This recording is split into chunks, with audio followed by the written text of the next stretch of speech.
Middle east जंग के 37वें दिन इजराइल ने एक बार फिर से ईरान के इंफ्रास्ट्रक्चर पर जोरदार प्रहार किया है। इजराइल ने ईरान के माशर के अहवास में स्पेशल पेट्रोकेमिकल जोन पर स्ट्राइक किया। इस कॉम्प्लेक्स से ईरान की करीब 70% डोमेस्टिक गैसोलीन की सप्लाई होती है। ये वो कॉम्प्लेक्स है जिसकी बदौलत ईरान में कार, ट्रक और जनरेटर्स को ईंधन मिलता है। लेकिन अब इजराइल ने ईरान के उसी अहम एनर्जी सेंटर को ही निशाना बनाया है और उसे निशाना बनाकर किस तरीके से तबाह कर दिया है। तस्वीरें आप अपनी स्क्रीन पर देख सकते हैं।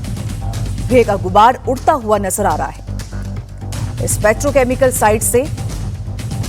ईरान के माशर की ये तस्वीरें, पेट्रोकेमिकल कॉम्प्लेक्स में ये धमाका इजराइल के लिए एक बड़ी जीत और ईरान को ये बड़ा झटका। ईरान के करीब 70% डोमेस्टिक जो गैसोलीन है वो इसी पेट्रोकेमिकल कॉम्प्लेक्स से आती है और ऐसे में जब इजराइल ने इस पर अटैक किया तो किस तरीके से ये धुआं हो गया, तस्वीरों में साफ नजर आ रहा है। ईरान का सबसे बड़ा पेट्रोकेमिकल सप्लाई कॉम्प्लेक्स तबाह कर दिया इजराइल ने और ईरान के करीब 70%, ये ईरान के लिए अहम इसलिए भी हो जाता है क्योंकि 70% जो बिजली है, जो तमाम चीजें हैं वो इसी पेट्रोकेमिकल कॉम्प्लेक्स से आती है और ऐसे में ईरान के लिए बड़ा झटका। तो जंग के 37वें दिन भी इजराइल एक के बाद एक हमला करता हुआ ईरान पर नजर आ रहा है और ईरान के लिए ये बहुत बड़ा झटका क्योंकि पेट्रोकेमिकल कॉम्प्लेक्स पर ये हमला किया है। ईरान में 70% डोमेस्टिक जो गैसोलीन है वो इसी पेट्रोकेमिकल कॉम्प्लेक्स से सप्लाई होती है और ऐसे में ईरान के एनर्जी सेंटर को भी इसमें काफ़ी ज़्यादा नुकसान पहुंचा है। ईरान के इंफ्रास्ट्रक्चर पर भी जोरदार अटैक इसे कहा जा रहा है। तो इजराइल ने ईरान के माशर पेट्रोकेमिकल फैसिलिटी पर कम से कम 25 एयर स्ट्राइक की है।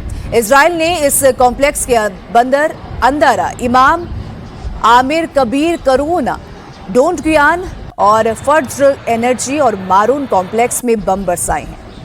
इजराइल के हमले में इस कॉम्प्लेक्स में बिजली सप्लाई बाधित हुई है जिससे ईरान में जो 70% घरेलू गैसोलीन है इसकी सप्लाई करने वाले सेंटर को काफ़ी ज़्यादा नुकसान पहुंचा है।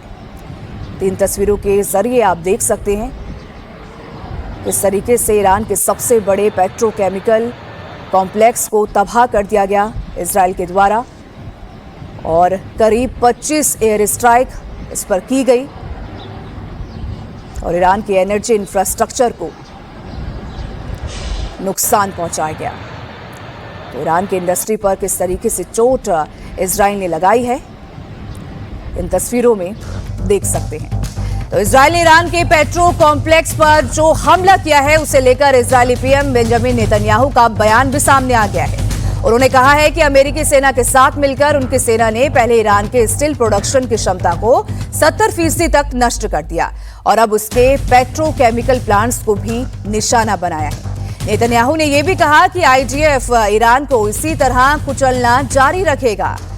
तो ये बड़ी खबर, जहां एक तरफ डोनाल्ड ट्रंप ने इस युद्ध को खत्म करने की बात कही थी, लेकिन अब 37वें दिन भी ये युद्ध और भी ज्यादा भीषण होता नजर आ रहा है और ऐसे में बेंजामिन नेतन्याहू की भी जो बातें हैं वो साफ ये संकेत देती है कि ये युद्ध फिलहाल खत्म नहीं होने वाला।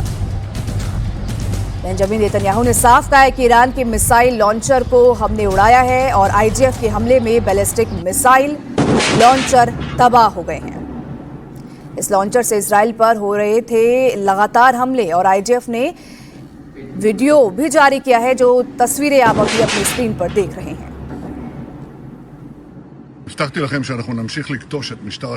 ईरान की स्टील प्रोडक्शन क्षमता का 70% नष्ट करने के बाद आज हमने उनके पेट्रोकेमिकल प्लांट्स पर हमला किया है।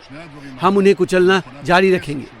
इजराइल ने आज ईरान के जिन पेट्रोकेमिकल कारखानों पर हमला किया है वो ईरान सरकार की कमाई का एक बड़ा सोर्स माना जाता है।